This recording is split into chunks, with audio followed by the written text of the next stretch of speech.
X-Cup Summer Qualifier number 3, Cursed Hollow, is the first map of the day.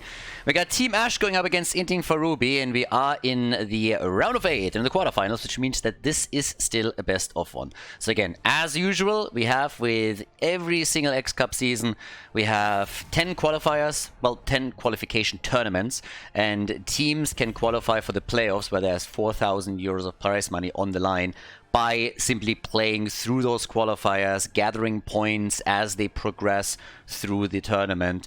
And the farther you go, the more points you get. The points get accumulated in a ranking, and the top 8 at the end of the 10 tournaments at the end of the season, they advance them to the playoffs. Now, the X Cup, again, is named after Mr. X, a sponsor, an anonymous donor that wants to support the European Heroes of the Storm competitive scene here after Blizzard gave it the X. And with Inting for Ruby, I mean, this time we actually don't have the ban on Kerrigan, but we still have the ban on Uther. So they're looking over to Fish and they're just telling him, no, you're not going to get your Uther main tank. But they're apparently okay if Inting for Ruby wants to lock in a Kerrigan for Mind Talk. So that could still be a thing here. Now we got Bishes obviously playing for Team Ash, but Renella goes for the early Lucio pick first. Okay, so Lucio gets chosen. And, well, that means that Hanzo is technically still up, which is one of the heroes that Bishops usually takes. But they go for Vala play. Mind Talk on Vala as Baby Houdini locks in Urel for himself. Okay.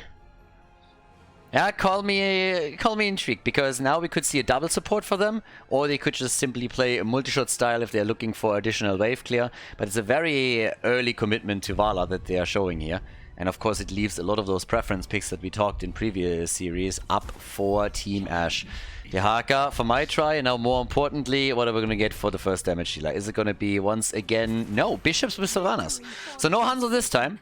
Instead, we have a quick hit in Sylvanas, and that's of course enhancing the push power with every single objective that you get here even further. Yeah, with Dehaka you have the wave clear, Lucio allows for the quick rotations. In an ideal world, they would still want somebody that also has some real hard and solid stuns on single targets, so that they can try to utilize it a bit more. Jojo banned out to eliminate some wave clear here at least, and also a blind against Vala. Whereas with the last ban, what do you target now?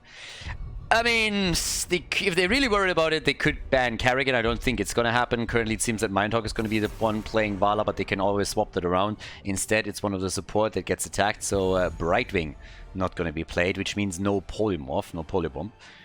But we still need a frontliner for Fish, and more importantly, we need to figure out if we're playing a double support or a solo support.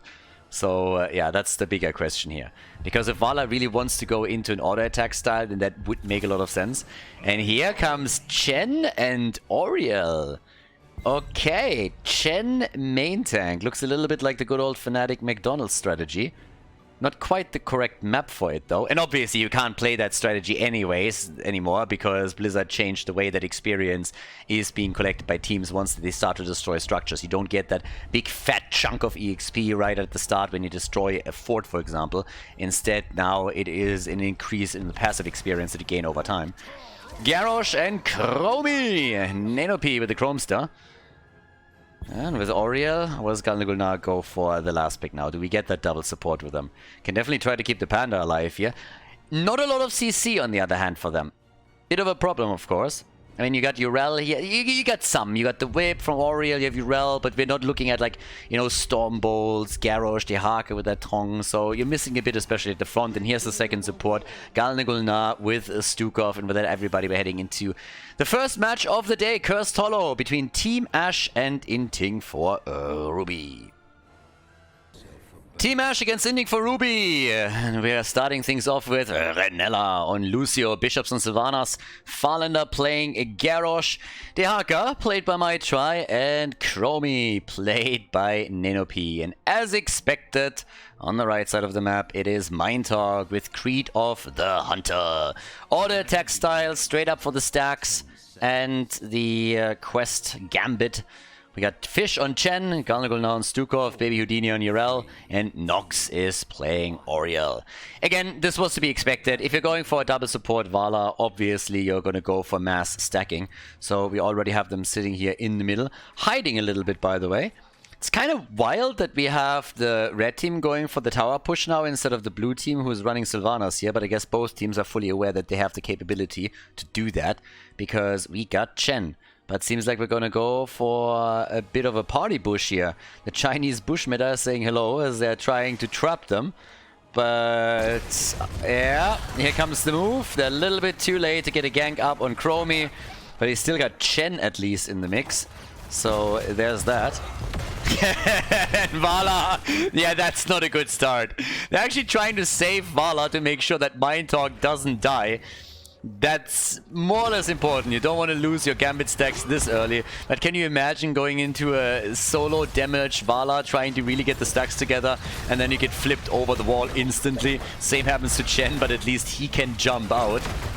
Yeah, Vala is getting a few stacks together, but that was definitely a wild beginning into the game. Vala getting flipped onto the other side and then still escaping, so good job there. Bishops with some damage against the structures as the bot lane is still getting pushed. So they're really trying to make this 4-man push a bit of a thing. And as I said, very reminiscent of the old McDonald's strategy from Fnatic, but that was in a very different time. And I don't think that they can make that work here. Time will tell, but it's definitely going to be tricky, especially since now Dehaka and Sylvanas are both pushing the other two lanes. I suppose also that there's still a few people that don't know what the old HGC McDonald's strategy is, so let's explain this real quickly. So back in those days when Fnatic was preparing for one of the main events in HGC, they had a team house, and the team house was in Poland. They prepared there for one of the tournaments, and they had a scrim block, and that scrim block was nearly finished, but they were really hungry and they wanted to go McDonald's, but the McDonald's closed at 8 o'clock or something along those lines. And that's where Garrosh dies. And they really wanted to make it and grab some food. The problem is they were still in a scrim, so they drafted a composition that was designed to end the game as quickly as possible and absolutely snowball the opponent, or they would lose it extremely quickly so that they could just end the scrim and then go. Bad way to go for Vala here, because yeah, that hurt, and now she's lost some of her attack speed. So the way that Fnatic did this, they drafted Chen, they made it a Sky Temple strategy that later also won them a mid-season brawl, since they won one of the crucial maps against Dignitas with that strategy. But so they drafted Chen, they had a double support with Chen, and they had Vala as the solo damage dealer, which was back then a lot more common than it is now. Vala was played a little bit differently back then, but generally speaking, the thought process was still the same. You had a hyper carry, you had two supports, and Chen was able to just sustain himself through the damage. Now, there's a few things that were very different back then. First of all, towers still had ammunition, so if you just like sat there with Chen the entire time and the supports healed you, you were draining the towers of ammunition fairly quickly. On the side lane, they played Dehaka that could rotate between the lanes and control the experience. And what they pretty much did is they started to take the structures down and eliminate a fort with their combo, which gave them a huge lead in experience, because back in those days, you still got direct experience for plays like this. And then they used the early level 10 ability that resulted in and went for the boss, took the boss, and ended through the bot lane. So that was a pretty big play by them, and a strategy that they busted out twice over the following years, and to big success. Now, Inting for Ruby is pretty much doing the same thing, but as I explained a little bit during the draft, things have changed since then, so you can't do the exact same thing. As you can see, it still works in the sense that they take some of the structures down, they got the first tribute, had a bit of a dominant position down here. But they won't be able to get this massive lead in experience just for taking a few towers down and then focusing on the fort. And neither can they drain ammunition on towers, because that doesn't exist any longer. It allows Vala to get stacks together though, so she's at 64, but let's not forget she already died once, which means that she currently has a little bit less attack speed bonus than you normally have with that Gambit. But yeah, either way, as it stands, it's all about the brawl. Urel, talking about brawls, she gets taken down at the top, so the Space Goat is eliminated just as another tribute is up. And they're zoning them away and grab tribute number 2. So Inting for Ruby, it's not too bad. Bosses will be up in a couple of seconds, so that's technically when the teams can start to make a play for them. But we have 2 tributes in the hands of Inting for Ruby, and Team Ash is currently waiting for their first one. Now, Giving you a bit of an idea of the damage output, Vala is at 10,000, Chromie is the one firing away here. So a big gap already between those two. Chromie can, of course, very safely poke from a distance. And Team Ash is just pushing the side lane structures now. And that especially is concerning the top lane, where the fort now falls. That's obviously a bit of a problem. So it is the blue team that pulls ahead in structures, just as we have another tribute on the map. And this time, Team Ash needs to react, of course. They need to go for this. And that's something that Inting for Nobi knows too. So they're trying to go for my try here. And if they really follow that, they should be able to get a kill here on Dehaka. Mindtalk is trying to move in, and yep, Dehaka is dead. Now the problem for them is, that means that they're trapped behind enemy lines. And they really need to hurry if they want to get level 10 abilities here, because that's a battle that you normally don't want to fight. Level 10 for both teams, 4 versus 3 for now down here. Vala with a few additional hits, but it's getting chaotic for sure. Urel and Sylvanas were still busy in the middle. Vala is by now at 80 stacks. And yeah, things are getting quite interesting for now. So we have 2 kills to 2. 1 fort is destroyed. They're still going for pressure at the bottom of the map to return the favor and take one of the blue forts down as well. And Chen is also completing his quest here.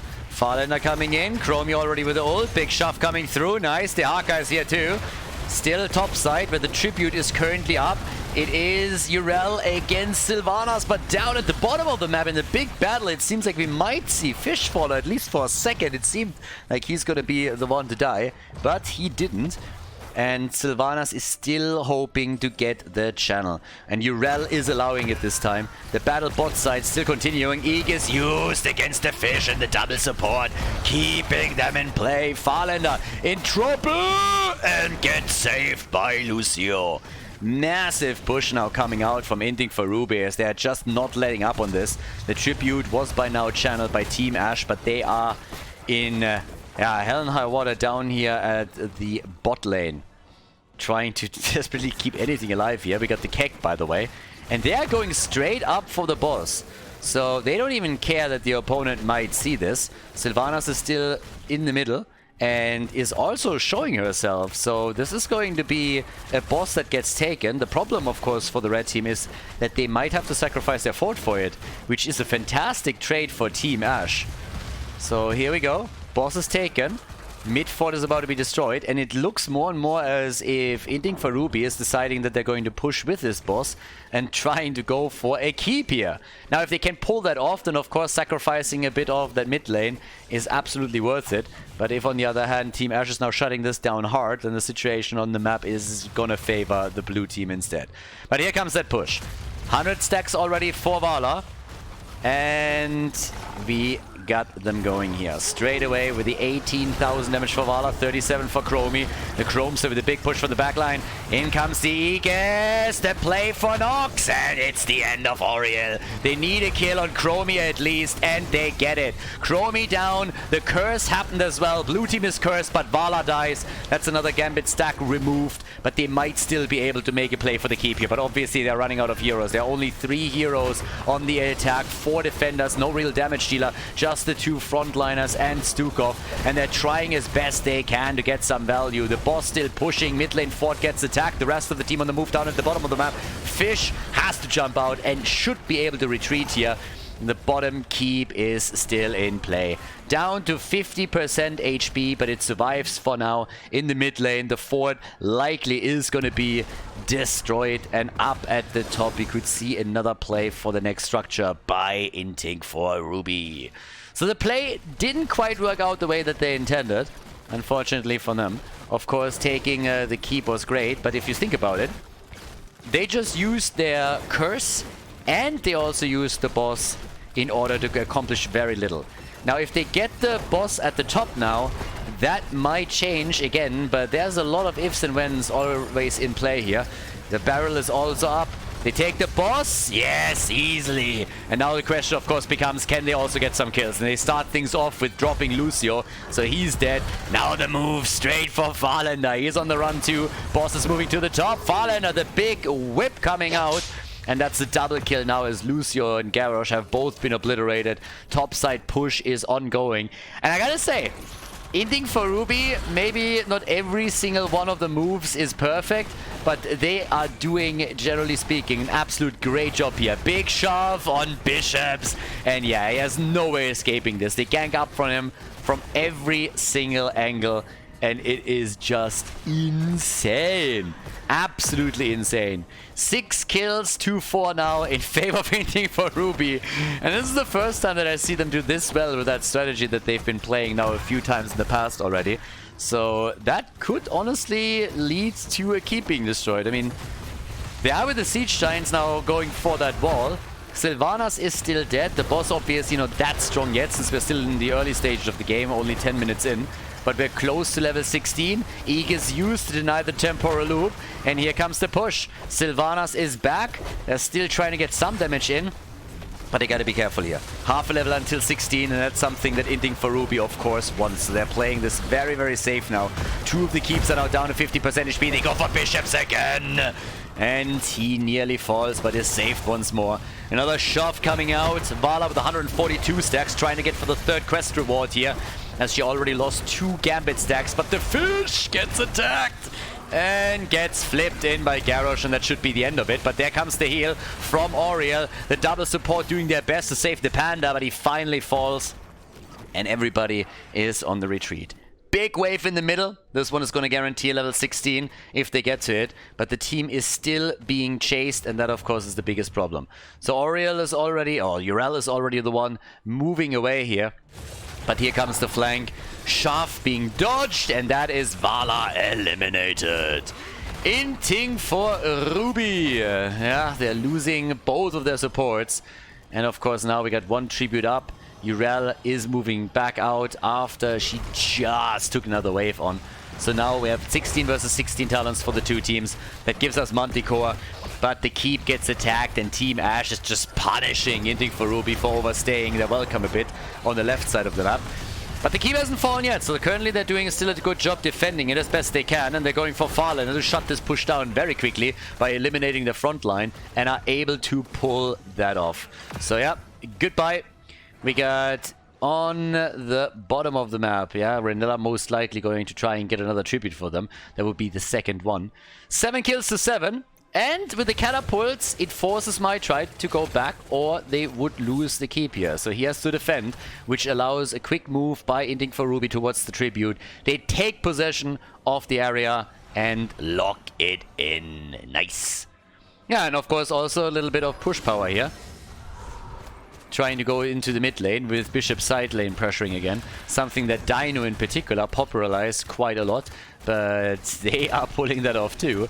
The interesting thing for me is that Inting for Ruby is just not reacting to a lot of the stuff that Team Ash is doing. They're pretty much just saying like, no, screw you. We're gonna force our style on you, and you will have to react to us. And thanks to them taking the boss, this is gonna be a keep. Now, the keep in the middle of the map is most likely not gonna fall. Actually, it might, as a catapult now moving in too. But I find it really interesting that Inting for Ruby is just saying, we got this. We're gonna play this our way, and we're just gonna apply pressure, pressure, pressure, and we're gonna ignore if you're the side lane pushing us. Because eventually this will win us the game if we just get a boss scaled enough into the late game that we can take down your structures. So the keep in the mid lane is still standing, but the keep down here is definitely going to fall. Kek and Aegis are being used to save Stukov! And the boss is marching for the core, and I think they're going to try and end this one right here. So Inting for Ruby with a couple of awesome Hail Marys in this game. I'm really liking the way that they're playing this. It's definitely a little bit different, and it's right down the alley. But the boss is still not strong enough for them to get the drop on the core. Can't even break through the shield yet. They decide to not commit as they realize that it would likely end in them being obliterated, and you can't afford a 5-man wipe in this stage of the game, or you're likely going to lose out on all of it. Now, technically, they are, of course, behind in experience. So we have them half a level behind. Garrosh has died 3 times. The boss is up. They can still get some experience by taking the minion waves down in the middle of the map. And, more importantly, the one at the top 2. Chrome is still dealing with the camp. Catapults are already pushing for core. But with all the boss control still continuing, we have Team Ash now making a play for the boss at the top, or at least trying to deny to the opponent. It's a bit of a wild game, but if you're looking at structures, Inting for Ruby is actually ahead. Not only did they take a keep down, they're just generally ahead in structures by a small margin, but ahead they are indeed. Now, if the boss can be taken too, that would be big. But there's also the potential of a curse against the blue team, as the tribute is spawning at the bottom of the map. But with the double support and with the panda, they're not willing to fight on the point, so this boss is going to be taken. And now that we're 15 minutes into the game, depending on how the blue team reacts to it, it's going to destroy the keep at the top lane. Now, they're not lazy either. They went straight down into the mid lane and started to take the keep apart, so that is definitely helping them. Not a big fan of these guys, by the way, being left to their own devices. I don't think that's a smart move. The curse is hitting anyways, so you gotta save your top keep. I have no idea what they're doing right now. I think this is insanely dumb. Why nobody moved top to defend the keep is honestly beyond me, and if they can save it, then it's gonna be saved with a sliver of HP left, but there's a good chance that this thing is gonna get murdered now. So yeah, that was absolutely avoidable. Now, the keep is still there, so good news for them. They didn't take the top keep down either, but taking this much damage here was very much so avoidable. There was no need to go to the siege giants this quickly or have the entire 5-man there, especially once they had vision over the opponent, so that could have been played a little bit cleaner. But it's level 20 that is going to determine the game. And you can already see on the minimap, they're sneaking towards the keep. They want to end it. They got the curse still. Lanes are pushed against Inting for Ruby. And here comes Chromie, takes the keep down. And that, of course, reverses the situation on the map as Team Ash now has the lead in structures. Choke point might become a problem. The big tongue stuck to a tree here. Yeah, Urel looking to get a kill. Trying to see who can drop. Isolation already being used. Level 20 on both sides now. And it's time to party. Who's gonna get the kill that might end to the game being won or lost? The Ark at the top. Siege Giants with 2 catapults still at the bottom of the map. So that's definitely dangerous. And we are looking for a push in the mid lane now by Inting for Ruby as they are starting to take another 4 down, which they will definitely manage to do. Bosses should be up in a few more minutes. Still, yeah, oh, actually, much sooner than I thought. Okay, 40 seconds. Damn, that time passed much quicker than I expected it to. Try to get the whip into the wall. Bolt of the Storm already used by Sylvanas. Vala is at this point at 183 stacks. And the boss at the bot lane might be where the next fight happens. I wouldn't be surprised at all. Inting for Ruby is just doing the same thing the entire time. They are pushing, they're going for their own agenda here, and it is working quite well. They're trying to steal the camp away. They're about to get it. That would also give them the spell aura, of course, if they can lock that in. They're fighting on the point right now against the opponent. Nanopi is in trouble. Chromie with a kill against Chen, though. But they also get the Haka. The camp is claimed. And it is a 4 versus 4 with another quest stack completed for Vala. And they go for the boss. And that is bad news for Team Ash. They have to deal with this somehow. And of course their middle gets pushed now. Problem is that Chen is gone, but so is the Haka. So 2 of them are dropped. Here comes the plague. No! Stunned by the boss. No! Inting for Ruby.